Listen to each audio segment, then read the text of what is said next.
Hi guys, we've had a couple of fairly big Tuesday updates today. First of all, we've had a little rebalancing to some hunting grounds, but I don't really want to talk about that too much in this video.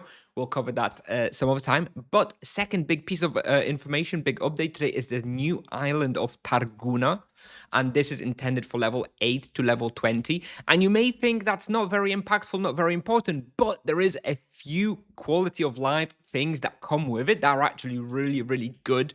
And I want to talk about those first because I know that most people will be most interested in those. And after I cover those, we're going to look at the island itself and talk a little bit about what has been added to the island. Anyway, first of all, with this update, we've got 3 new quality of life things that have been added to the game that I think are really cool. First of all, we have a new zone where you will do your offline training. In the Targuna, there is a depot, reward shrine, and an offline training statue right next to each other. So this is like the perfect place to have your offline training characters. You can log in, quickly grab your reward. If you run out of cap, drop it in the depot. And right next, in the next building over, there's an exercise dummy as well. Really, really good. Is by far the best place in the game now for like offline training your secondary characters. So definitely move all your characters that you just offline train here.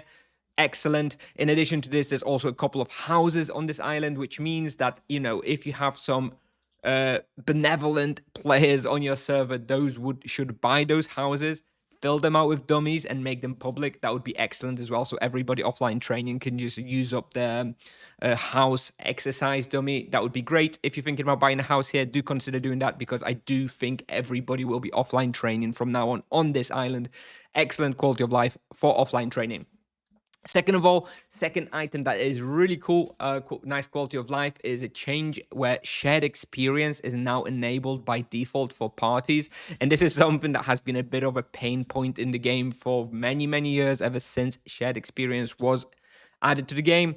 Now you no longer need to worry about when you start the party. You don't need to be making the party in the depot, you know, in the protection zone so that you can enable shared experience. The shared experience is enabled by default. So if you just meet up with your friends at a hunting ground, you're burning, you're poisoned, whatever, doesn't matter. You make the party there. It's shared by default. Really great quality of life change as well. I mean, obviously not like massively impactful, but very, very nice. So really welcome change.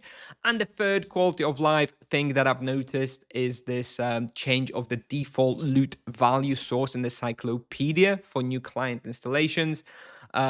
Previously, NPC buy value was the default, and now it's going to be market value.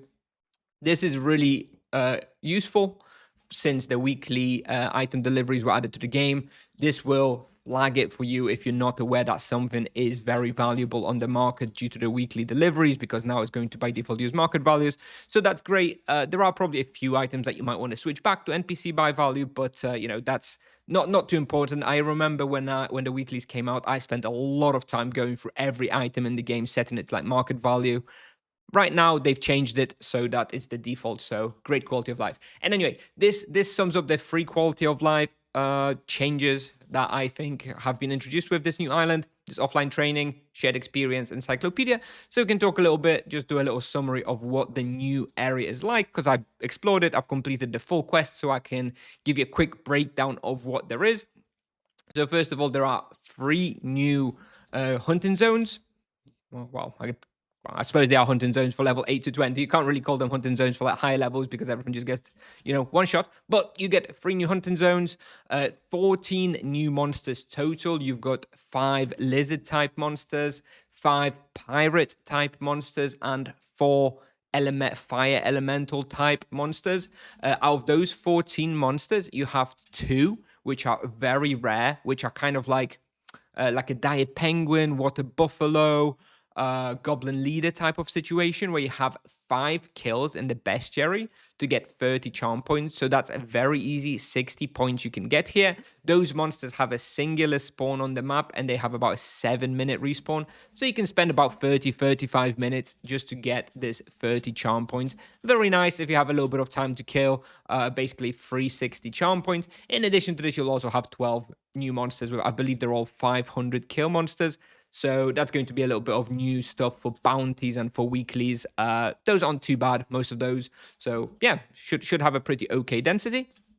So those are the new hunting grounds. In addition to this, there is a quest that has a boss at the end of it. So there's going to be there is a Bane boss with a 1 hour cooldown that you can kill at the end of the quest. I don't know how easy it is because I haven't done this on like a level 8 yet. I've done it on level 800 and I basically one-shot it. But yeah, you've got a new boss, which drops a guaranteed proficiency catalyst from it on the first kill. Now, that makes me wonder, depending on the difficulty of this boss, if there's not going to be some abuse here with people creating, 100 level 8 characters and maybe botting them, maybe killing that boss, drown in the marketing proficiency catalyst. Don't know. I'm going to have to try and see how easy it is to kill that boss on like a level 8. But either way, something to keep in mind. There is a guaranteed proficiency catalyst from a low level boss. Potentially that may impact the proficiency catalyst price. We shall see. Also, at the end of this quest, you get a new mount called Reliable Ram, which is actually really cool. Looks really, really nice. Definitely does not look, like a donkey, like a noob mount. It actually looks really, really cool and very easily accessible. So, every new player will have access to this mount as early as like level 15 or something. And in addition to this, you also get there's a new backpack. That's a 22 slot, 18 ounces backpack. So yeah, also pretty good, although not really that relevant. And one final thing I will mention about this island that I'm a little worried about, and Tipsoft already said that they're thinking about a solution, which is funny to me because they've just released this today and they're already in the comments, they're already working on a solution. Like, they shouldn't have released it if they already know there's a problem. But the problem is that there's only 6 depot spots in this on this island, which means that on a new server, when you have like 100 people here, 6 depot spots, not going to be enough, right? Obviously not going to be enough. 6 people will just stand in them, block them from everybody. Will be kind of awkward. So I do hope they figure something out for this, because this island is not so big to support like 100 people on a new server trying to progress through this. We'll see how they deal with it. Anyway, that's basically it. That's basically it from this update today. Pretty nice update. I hope it's not delaying the rebalance, because of course we all want the rebalance to be here as soon as possible. Nevertheless, kind of a little update for low levels. Pretty welcome. Some nice quality of life came with it as well. So there we go. Thanks for watching, everybody. I hope you enjoyed the update, and I'll see you in the next one. Bye-bye.